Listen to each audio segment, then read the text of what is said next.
Should I fast for previous sins? What if I might do them again? The one word answer to that question is no. Why?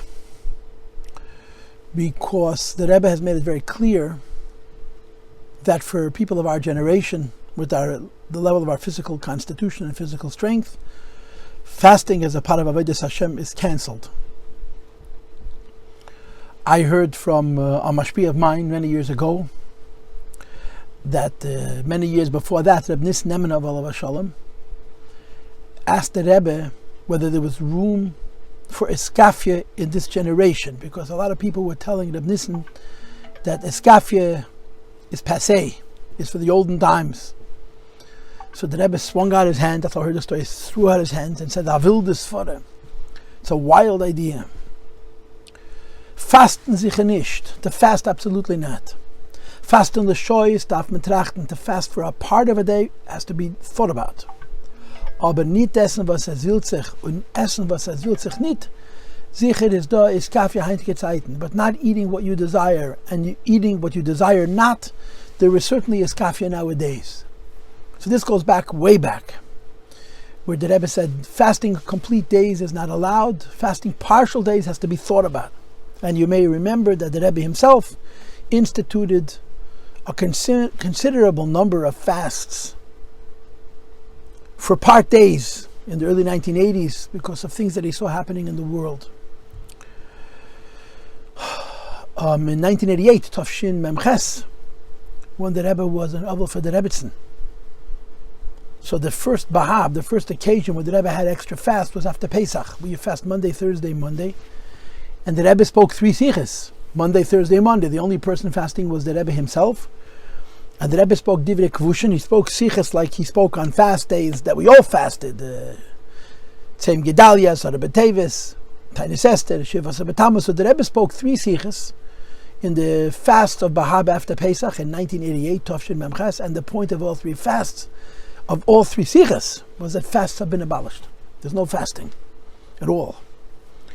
And of course, when a person wants to fast, you can be paid the Alter Rebbe brings in Tanya the amount of food that a person eats in a day. Chai Gedolim Peilnish, it's a currency, 18 Gedolim Peilnish, which apparently comes out to about $5. If a person wants to fast and is not allowed to fast, he gives a certain amount of money to tzedakah, which corresponds to his meal costs for that day, and it's considered tzedakah instead of the fast. This is the Rebbe's position. Now you understand that there's 2 ideas in fasts itself. The first is in the end of Igeres HaTshuva Perek Aleph, that fasts have to do with Yisurim, Rachmana Litzlan, taking the place of Yisurim.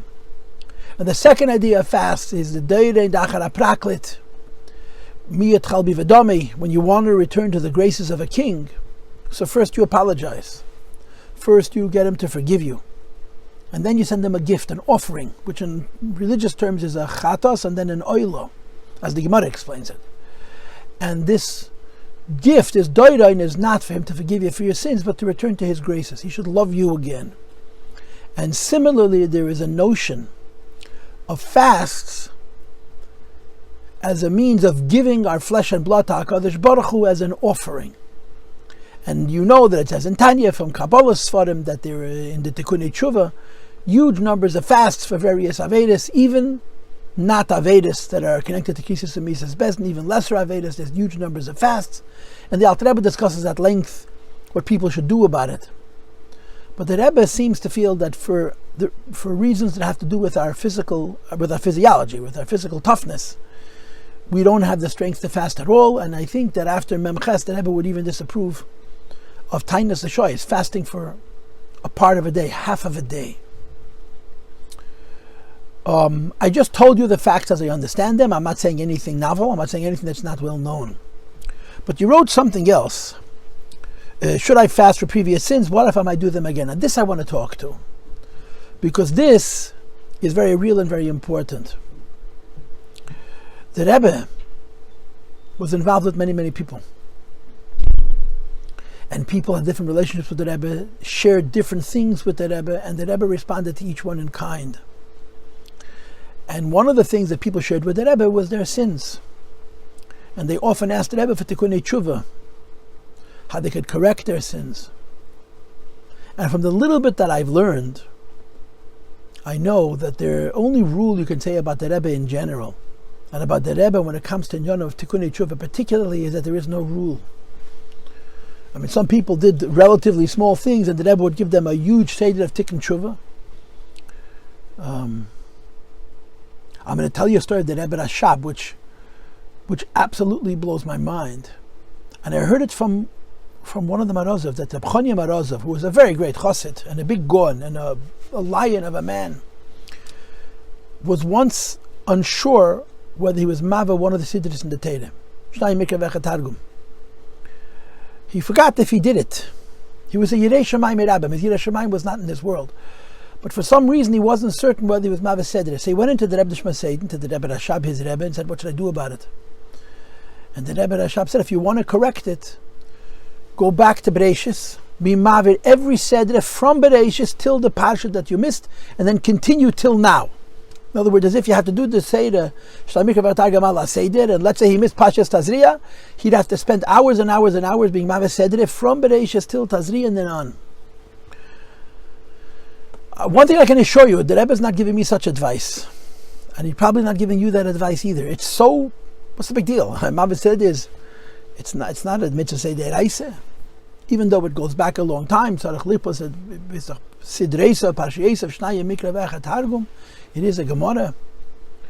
And of course the answer to that question, when you'll be Chon Marozov, you'll get such a tikkun.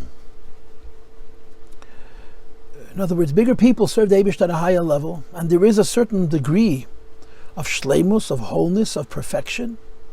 And for such a person, this is an appropriate tikkun. I've heard stories of people whom I knew. A man told the Rebbe about something he did which was not appropriate, and the Rebbe told him that for the rest of his life, he should never eat anything with sugar. But that's not the typical tikkun that the Rebbe gave most of us, because a Rebbe is a Rebbe. Havaya based on the story with the previous Rebbe, where a chassid came into the Rebbe Rayatz, the Friedrich Rebbe, and he told him something which wasn't entirely true. So the Friedrich Rebbe said to him, the pasuk says, "Adam yira le'nayim v'Hashem yira la'levov, mirab mashayches zum zweiten halben pasuk." In English, it means a person sees with his eyes, and God could see into the heart. We, the Friedrich Rebbe was talking about himself, are connected to the second half of the pasuk. So the Rebbe knows what we're holding, be'emes. And the tikkunei tshuva that the Rebbe gives us a reflection of our ma'amad u'matzav be'emes. And one of the things which is found in the Igros Kodesh and now in the Shulchan Menachem, the Rebbe's compilation of Halacha Minig, that they've collected from all the Rebbe's siches and from the Rebbe's letters and answers, is that the Rebbe would often tell people who have a shayches to Averis, certain Averis, to be Mesiach Das, not to think about it. Or not to think about it till a certain point. And the simple presumption is, this is how it was explained to me, that the Rebbe would tell people to be Mesiach Das because thinking about the Aveda, number one, would depress them, and number two, would actually increase the likelihood of them repeating the Aveda a second time. So the Rebbe proposed that the people should be Mesiach Das. But I think there's another aspect to this. That when the Rebbe tells people to be Mesiach Das, not to think about sin, rather than try and correct sin, I think the Rebbe is answering the second part of your question. The nature of sin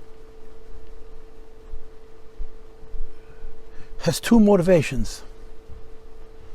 A positive motivation and a weakness, a negative motivation. A positive motivation, a person does something wrong because they're very angry, because they're very lustful. And then people do sins because they don't have the strength to control themselves. The second category of sin is what's called in the Middle Rebbe's Maimon Prikasol. There's no yoke. Farvos nicht. Why not? And the tendency of the second category of motivation for sin is that oftentimes things that people do out of weakness, not out of a push, but out of a lack of self-control, they repeat again and again. And I think that part of what the Rebbe is saying, what the Rebbe says to be Mesiach Das, is that if a person does an Aveda, and they're likely to do the Aveda again, they're not ready to do tshuva. And tshuva you can do till the last minute of your life. Tshuva you can do aleres devoy. But the idea of doing tshuva really means, I won't do it again. That's what tshuva really means. Azivas achet. Tshuva is not about regret. Tshuva is not about feeling bad. Tshuva is about the future, not to do it anymore.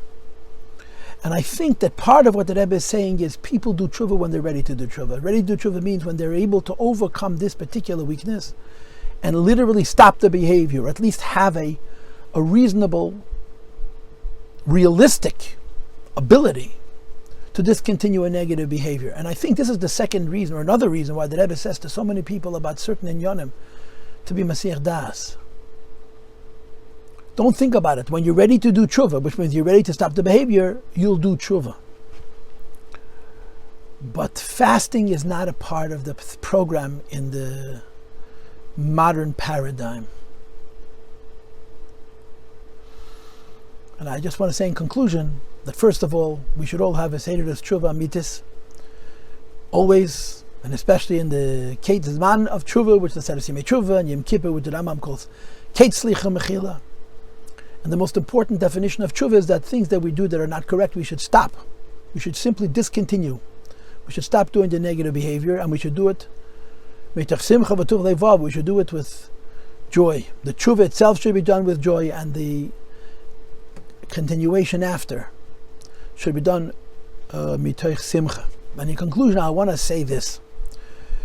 We are much smaller than the Jews of earlier generations in many ways, spiritually and psychologically. But one thing we have that makes us better than them, that we're humble. We're never too old to change. People in their 50s, 60s, even 70s can change their lives completely. This is the upside of our psychological and spiritual smallness. And at any stage in our lives, any of us has the humility and has the will to make real changes and to do tshuva.